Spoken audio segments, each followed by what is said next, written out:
यहां दो बातें। भारत निर्वाचन के मुख्य निर्वाचन आयोग के अध्यक्ष मतलब मुख्य निर्वाचन और आयुक्तों की नियुक्ति कौन करता है? भारत का राष्ट्रपति। इनका कार्यकाल क्या होता है? ये पूछा जाएगा।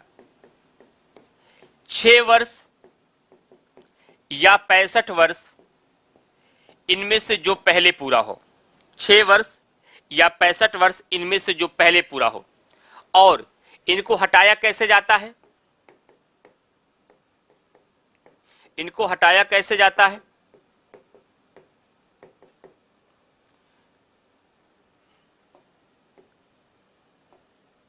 कैसे जाता है? ये क्वेश्चन पूछा जाता है।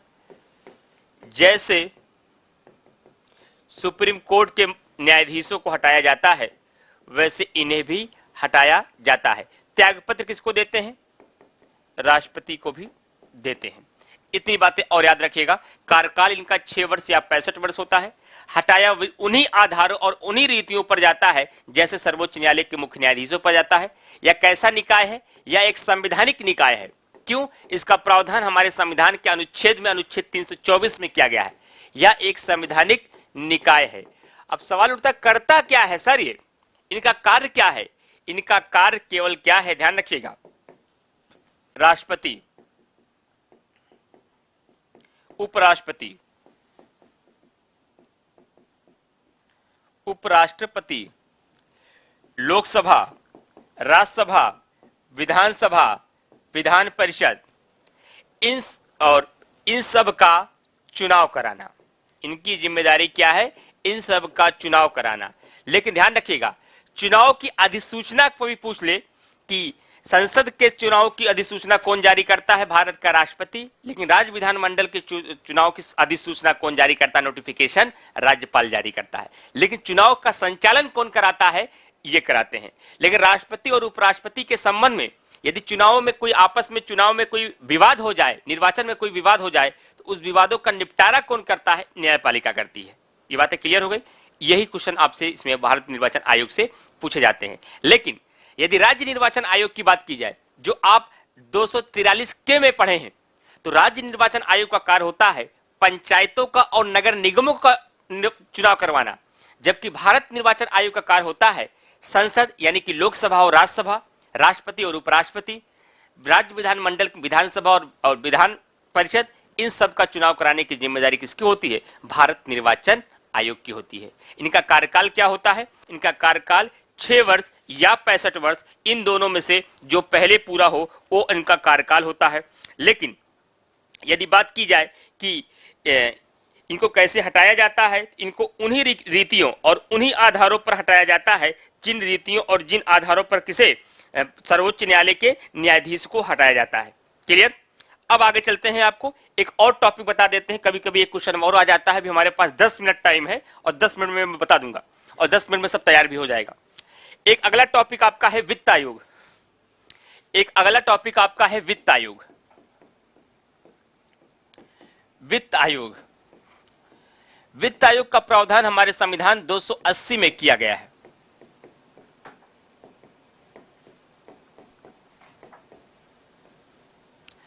वित्त आयोग का प्रावधान हमारे संविधान के अनुच्छेद 280 में किया गया है। और भारत का राष्ट्रपति प्रत्येक 5 वर्ष पे वित्त आयोग का गठन करता है। वित्त आयोग का गठन करता है और जरूरत पड़ने पर उससे पहले भी कर सकता है। और इनकी नियुक्ति कौन करता है? इसमें कितने सदस्य होते हैं? संरचना की बात करें, वित्त आयोग में एक अध्यक्ष एवं 4 अन्य सदस्य होते हैं। एक अध्यक्ष एवं 4 अन्य सदस्य होते हैं जिनकी नियुक्ति कौन करता है? भारत का राष्ट्रपति करता है। इसका कार्य क्या होता है? कार्य पूछा जाता है। इसका कार्य क्या होता है? ध्यान से सुनिएगा। इसका मुख्य कार्य होता है केंद्र एवं राज्य के मध्य करों का बंटवारा करना, करों का बंटवारा करना, ये इसका पहला, यही इसका मुख्य कार्य होता है कि केंद्र सरकार के पास जितने भी राजस्व आते हैं उन राजस्व का क्या करना है, बंटवारा करना है। ध्यान रखिएगा, पहली बार 22 नवंबर 1951 को, 22 नवंबर 1951 को केसी नियोगी की अध्यक्षता में क्वेश्चन पूछा गया है। केसी नियोगी की अध्यक्षता में क्या किया गया, वित्त आयोग का गठन किया गया है, वित्त आयोग का गठन किया गया। ध्यान से सुनिएगा, फिर से रिपीट करता हूं। पहला क्वेश्चन पूछा जाएगा, वित्त आयोग का प्रावधान हमारे संविधान के किस अनुच्छेद में किया गया है, अनुच्छेद 280 में।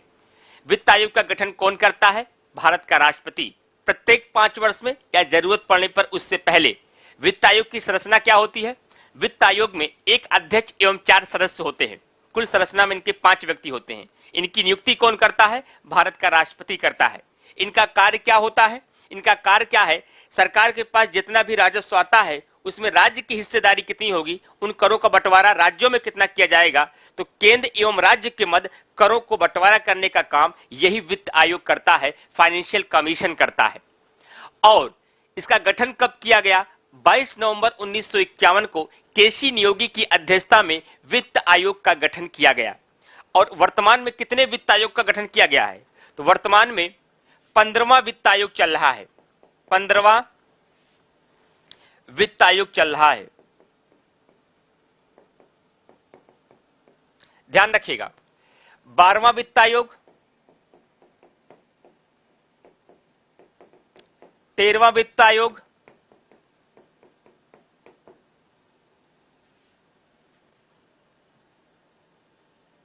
13वां वित्त आयोग, 14वां वित्त आयोग,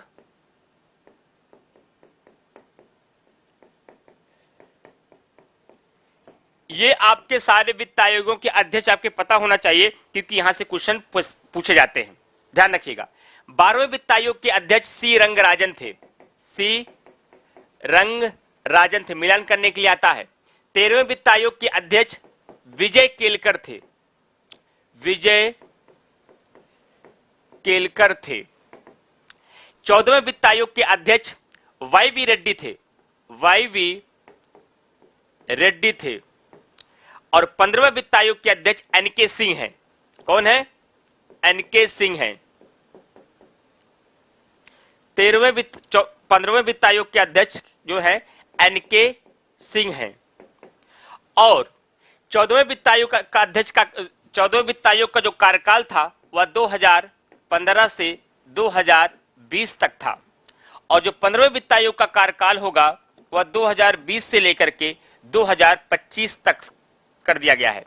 और 14वें वित्त आयोग में एक खास पॉइंट याद रखिएगा, जो केंद्र के द्वारा करों के बंटवारे के रूप में जो पहले राज्यों को हिस्सेदारी थी वह 32% थी, उसे 14वें वित्त आयोग ने बढ़ा करके 42% कर दिया। कितना, 42% कर दिया।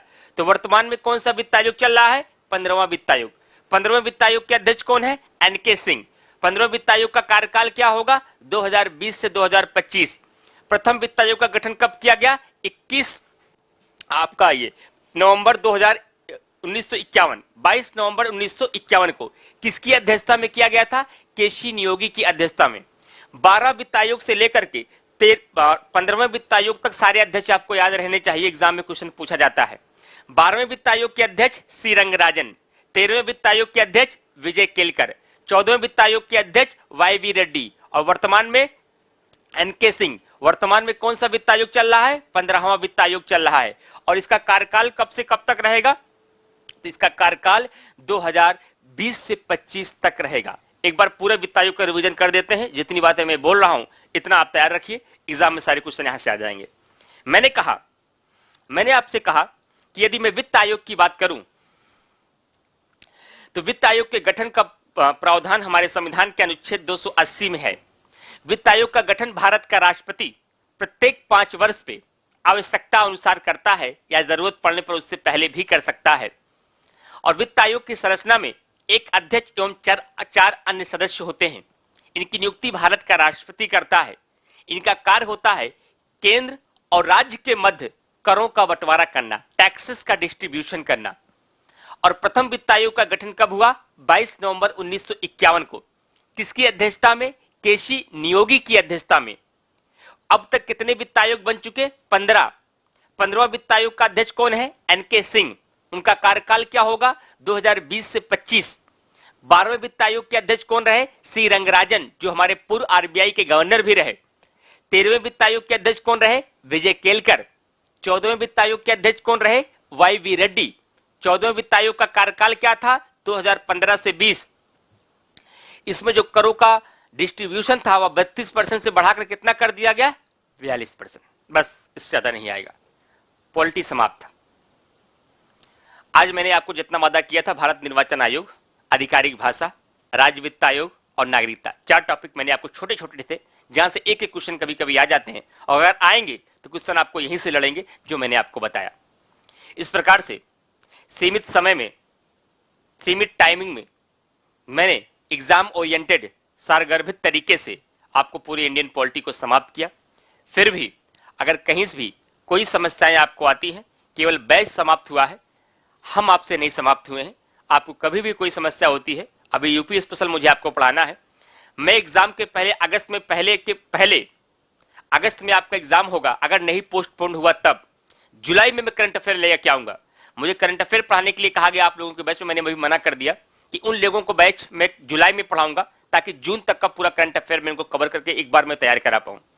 तब तक अगर पॉलिटी को पढ़ने में किसी भी टॉपिक में, किसी भी क्वेश्चन में कोई समस्या आएगी तो सारे क्वेश्चन आप करिएगा। उसके बाद भी व्हाट्सएप नंबर सबके पास है, कभी भी कोई क्वेश्चन फंस जाए पॉलिटी को लेकर के आप मैसेज करिएगा। तुरंत जवाब नहीं दे पाऊंगा, जब कभी भी टाइम मिलेगा मैं जरूर इसका डिस्कशन करूंगा। और वैसे भी अभी यूपी स्पेशल के साथ में आपको 10 लेक्चर हमारे होंगे, 10 से 12 लेक्चर होंगे यूपी स्पेशल में। तो अभी 16-17 घंटे आपके साथ हमारा और भी इतना है यूपी स्पेशल में। तो इस प्रकार से आज इंडियन पॉलिटी की क्लास मैंने आपकी समाप्त की। और पूरे क्लास के दरमियान, क्योंकि हमेशा मेरा आदत रहता है कि जिसे आप अपना मानते हैं, जिसे आप चाहते हैं कि वो सही रास्ते में चले, जिनसे आपको ये उम्मीदें होती हैं कि वो जाकर किसी बुलंदी पर पहुंचे और अच्छे जगह पहुंचे, जाके हमें भी कुछ गर्व हो कि हमारे स्टूडेंट रहे, हम इनको पढ़ाए, मेहनत किए और आज ये अच्छी जगह पे बैठे हैं। तो उनके द्वारा जब भी कोई भी लक्ष्य के प्रति कोई भी उनके अंदर कमियां होती हैं, कोई भी उनके अंदर गलत आदतें होती हैं, कोई भी उनका गलत प्रोसेस होता है, तो एक टीचर होने के नाते पेरेंट्स के बाद टीचर ही दूसरा ऐसा व्यक्ति होता है जिसका ये धर्म बनता है आपकी हर एक गलत आदतों को टोके और आपको सही रास्ते पर चलने के लिए जो सही मूल्य हैं, जो सही तत्व हैं, उससे आपको परिचित कराए। तो इसको मैं शुरू से आपको इन 18 लेक्चर में, 20 लेक्चर में आपको कराता रहा। अगर पूरे क्लास के दरमियान किसी भी स्टूडेंट्स को मेरी किसी भी बात से या किसी भी डांट से अगर किसी को कोई तकलीफ हुई हो, उसके लिए मैं क्षमा प्रार्थी हूं आप लोगों से। क्योंकि देखिए होता क्या है, मैं बहुत अनुशासित व्यक्ति हूं, बहुत डिसिप्लिन व्यक्ति हूं, तो कभी भी मैं कोई अनावश्यक बातें बर्दाश्त भी नहीं करता हूं।